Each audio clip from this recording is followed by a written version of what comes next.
Okay, Drake, so ganito no, LTO, ang gagawin mo doon, yun nga, sabi ko sa'yo, yung pag-i-exam, pag naipasa mo doon, kasi next gagawin mo doon, pa after mo may pasa, ikaw ay mag-drive doon ng actual.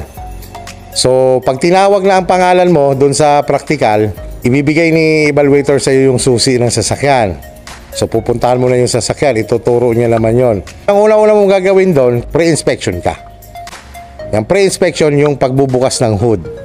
Tingnan mo yung battery, langis, tubig, tubig fluid.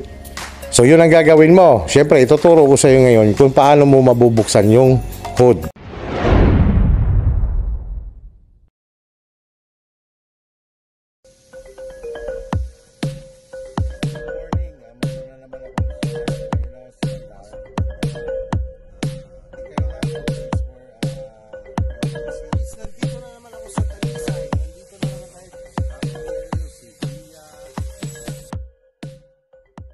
Dito. Kita mo, Drake, karamihan ng sasakyan mo makikita. Kita mo to. Yan, hilain mo lang yan. Ito yung bukasan sa makina, bukasan sa likod. Ito naman yung gasolina. O, sa Mirage nandito. Dito sa side na to. Tapos, pagka hinila mo yon, awang pa lang yan. Hahanapin mo ito. Lahat po ng sasakyan ganun na. Mayroong ganito, mayroong pataas, mayroong pa ganon. Okay. Kailangan importante doon itong hook na to maalis dito. Okay. Nung hinila mo siya doon, umangat lang siya.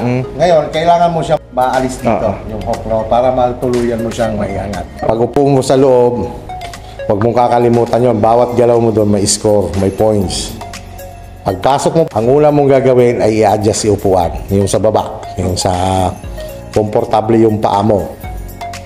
Pangalawa, yung hawak sa manubela. Hindi dapat nakabayok-yok na gano'n. Pangatlo, huwag na huwag ka mag-i-start ng makina nang hindi ka pa nakapag-seatbelt. Seatbelt muna bago i-start ng makina. Pag i-start ng makina, paalalahanan mo rin sa evaluator na mag-seatbelt at tinitingnan niya kung gaano ka ka-responsabling driver. Ngayon, pag naka-seatbelt na siya, lock the door and then adjust sa side mirror, rear mirror. May points din yon. Okay, so yung pag-testing ng signal light, signal kaliwa, kanan, may points din yon. Okay, tapos yung proper paglipat ng gear tulad ng ginawa mo kanina, di ba, apak sa brake, nilagay mo sa neutral, release yan brake bago nilagay sa drive. Kapag galing naman takbo, lagay sa neutral, handbrake bago mo ilagay sa park. Now, yun yung proper, yun tinitingnan din nila yon. Okay, isasama mo na ang walk around check na sinasabi. After mo ma-check ang makina, isara mo. Walk around check ka naman. Tingnan mo yung gulong. 5 gulong pala yung i-check mo dyan, ha?